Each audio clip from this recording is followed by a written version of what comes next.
নমস্কার। আজকের এই স্পেশাল এক্সপ্লেনারে সবাইকে স্বাগত। আজকে আমরা এমন একটা বিষয় নিয়ে কথা বলবো যেটা শুনলে রীতিমতো সায়েন্স ফিকশন মনে হতে পারে। কিভাবে আমাদের রোজকার ওয়াইফাই রাউটার পিওর সায়েন্স কাজে লাগিয়ে শুধু ডেড জোনই দূর করে না, বরং আক্ষরিক অর্থে কঠিন দেয়াল ভেদ করে ওপারের জিনিস দেখতেও সাহায্য করে। চলুন আজ সেই বিষয়েরই একটু গভীরে যাওয়া যাক। ভাবুন তো, কলকাতা থেকে শিলিগুড়ি চারিদিকে এখন এত বিশাল আইটি আর স্মার্ট সিটির বুম চলছে, তাই না? টেকনোলজি অনেক এগিয়ে গেছে, কিন্তু এত কিছুর পরেও আমাদের নিজেদের বাড়ির এই ইট কংক্রিটের দেওয়ালগুলোই কেন ইন্টারনেট কানেক্টিভিটির সবচেয়ে বড় শত্রু হয়ে বসে আছে? বিষয়টা বেশ ইন্টারেস্টিং, আর আজ আমরা ঠিক এটাই অ্যানালাইজ করব। স্ক্রিনের এই কম্প্যারিজনটা দেখলেই ব্যাপারটা ক্লিয়ার হয়ে যাবে। আমরা অনেকেই সেই পুরনো রেঞ্জ এক্সটেন্ডারগুলো ব্যবহার করি, রাইট? যেগুলো স্পিড তো বাড়াই না, উল্টে ব্যান্ডউইথ প্রায় অর্ধেক করে দেয়। অন্যদিকে সল্টলেক বা নিউ টাউনের হাই রাইজগুলোর কথা ধরুন, সেখানকার ওই মোটা কংক্রিটের দেয়ালগুলো আসলে এক একটা স্পঞ্জের মতো কাজ করে। এরা একদম অ্যাগ্রেসিভলি ওয়াইফাই এনার্জি শুষে নেয়, আর রেজাল্ট সেই চিরকালের বিরক্তিকর ডেড জোন। এটা এমন একটা ইউনিভার্সাল প্রবলেম যেটা আমাদের সবাইকে ডেইলি লাইফে ফেস করতে হয়। তো চলুন এই প্রবলেমের সলিউশন খুঁজতে আমরা আমাদের আলোচনার ফার্স্ট ফেজে যাই, the physics of radio waves. প্রথমে একটা কথা পরিষ্কার করে নেওয়া ভালো, ওয়াইফাই কিন্তু কোনো ম্যাজিক নয়। এটা সিম্পলি ইলেকট্রোম্যাগনেটিক রেডিও ওয়েভ, যেটা একদম আলোর গতিতে ট্রাভেল করে। এবার এই স্লাইডে ছবিটা একটু খেয়াল করুন। 2.4 গিগাহার্টজ ব্যান্ডটা হচ্ছে ঠিক আমাদের লোকাল ট্রেনের মতো, একটু স্লো কিন্তু ভীষণ রিলায়েবল। এর ওয়েভলেংথ বেশ বড়, প্রায় 12 সেন্টিমিটারের মতো, তাই এটা ডিফ্র্যাকশনের মাধ্যমে খুব সহজেই দেয়ালের কোণ দিয়ে ঘুরে যেতে পারে। অন্যদিকে 5 গিগাহার্টজ হলো আমাদের Vande Bharat express, blazing fast কিন্তু ভীষণ সেন্সিটিভ আর ভঙ্গুর। সামনে কোনো মোটা দেয়াল বা বাধা এলেই ব্যাস, এর সিগন্যাল ধপাস করে ড্রপ করে যায়। আর এখানেই আসে সবচেয়ে ইম্পর্ট্যান্ট পয়েন্টটা, আলাদা আলাদা মেটেরিয়াল এই সিগন্যালের সাথে কিভাবে রিয়্যাক্ট করে।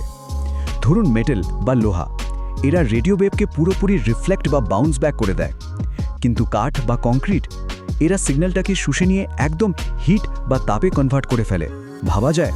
আর ঠিক এই স্পেসিফিক কারণটার জন্যই ব্যালকনি বা রান্নাঘরে ঢুকলেই আমাদের ফোনের ইন্টারনেট কানেকশন হঠাৎ করে গায়েব হয়ে যায়।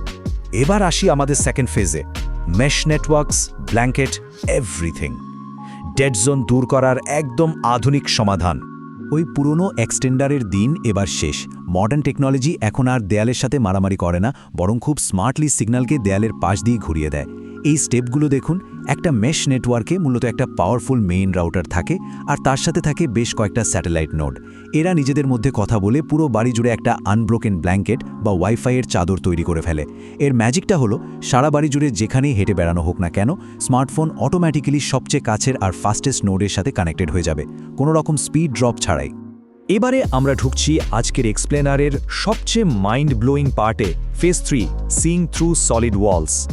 এতক্ষণ তো আমরা সিগন্যাল পৌঁছানোর কথা বললাম, কিন্তু এক্স্যাক্টলি এই একই ওয়েভ ফিজিক্স কাজে লাগিয়ে যে আক্ষরিক অর্থে দেয়ালের ওপারের জিনিস দেখা সম্ভব, সেটা কি আমরা কখনো ভেবেছি? এমআইটির রিসার্চাররা একটা দারুণ জিনিস অবজার্ভ করেছেন।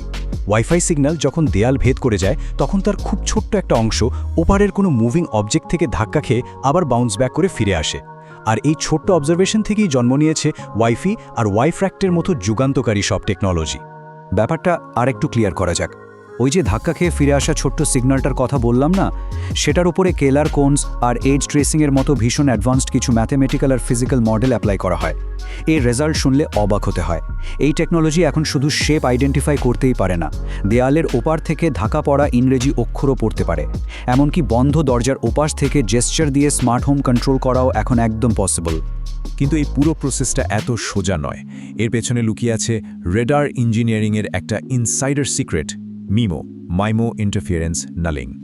একটা জিনিস অনেকেই হয়তো ভাবছেন যে শুধু তো মুভিং অবজেক্ট নয়, খোদ দেয়াল থেকেও তো একটা বিশাল সিগন্যাল বাউন্স ব্যাক করে আসে, তাই না? সেই বিপুল নয়েজ সামলানো হয় কিভাবে? রাডার ইন্ডাস্ট্রিতে এই কংক্রিট থেকে আসা বিশাল রিফ্লেকশনটাকে বলা হয় দ্য ফ্ল্যাশ এফেক্ট। এটা একটা ওয়াইফাই রিসিভারকে পুরোপুরি ব্লাইন্ড করে দেয়। ব্যাপারটা অনেকটা আয়নার সামনে দাঁড়িয়ে সরাসরি ক্যামেরার ফ্ল্যাশ মারার মতো। পুরো ছবিটা সাদা হয়ে যায় আর আসল অবজেক্টটা দেখাই যায় না। এই প্রবলেমটা সলভ করতে গিয়েই রিসার্চাররা ওই মিমো ইন্টারফারেন্স নালিং টেকনিকটা ইউজ করেন। এখানে রাউটারের দুটো ট্রান্সমিট অ্যান্টেনা এমন পারফেক্ট টাইমিং করে সিগন্যাল পাঠায় যে দেয়ালের ওই স্ট্যাটিক রিফ্লেকশনগুলো ম্যাথমেটিক্যালি একে অপরকে ক্যান্সেল আউট করে দেয়, মানে জিরো করে দেয়। ফলে ব্যাকগ্রাউন্ডের সব নয়েজ গায়েব হয়ে যায় আর টিকে থাকে শুধুমাত্র ওই আইসোলেটেড মুভিং টার্গেট বা নড়াচড়া করা অবজেক্টের রিফ্লেকশনটা। একবার যখন এই স্ট্যাটিক নয়েজ পুরোপুরি মুছে ফেলা যায় তখন পিকচারে আসে ISAR বা ইনভার্স সিনথেটিক অ্যাপারচার রাডার। এটা এমন একটা অ্যাডভান্সড সিগন্যাল প্রসেসিং টেকনিক যেটা দিয়ে ওই ছোট্ট মুভিং রিফ্লেকশনটাকে একদম নিখুঁতভাবে ট্র্যাক করা হয়। সত্যি বলতে কি, এটা আইটি ইঞ্জিনিয়ারিংয়ের এমন একটা লেভেল যেটার অস্তিত্ব সম্পর্কে আজও বহু প্রফেশনালস জানেনই না। তাহলে আজকের এই পুরো অ্যানালাইসিসটাকে যদি একটু সামারাইজ করি, আমরা দেখতে পাবো যে আমাদের চারপাশের পরিচিত ওয়াইফাই এখন আর শুধু ইন্টারনেট সার্ভ করার কোনো সাধারণ টুল নেই। এটা কিন্তু অলরেডি একটা ডাইনামিক সেন্সর আর মারাত্মক পাওয়ারফুল রাডার সিস্টেমে পরিণত হয়েছে। নেক্সট জেনারেশন স্মার্ট সার্ভেলেন্সের ভিতটা কিন্তু এভাবেই তৈরি হচ্ছে। আজকের দিনে যারা একটা পারফেক্ট স্মার্ট হোম বানাতে ভীষণ আগ্রহী অথবা হার্ডওয়্যার, নেটওয়ার্কিং, ক্লাউড কম্পিউটিং আর এজেন্ট্রিক ওয়ার্কফ্লোজ নিয়ে মাস্টার হতে চান, তাদের জন্য একটা দারুণ সুযোগ রয়েছে। কমেন্ট সেকশনে গিয়ে জাস্ট টেক শব্দটা লিখে দিন, আমরা একটা complete step by step roadmap share করব যেটা এই ফিউচার টেকনোলজিগুলোকে আরও ভালোভাবে বুঝতে সাহায্য করবে। সবশেষে আজকের এই আলোচনা আমাদের জন্য একটা দারুণ ফাইনাল থট রেখে যায়।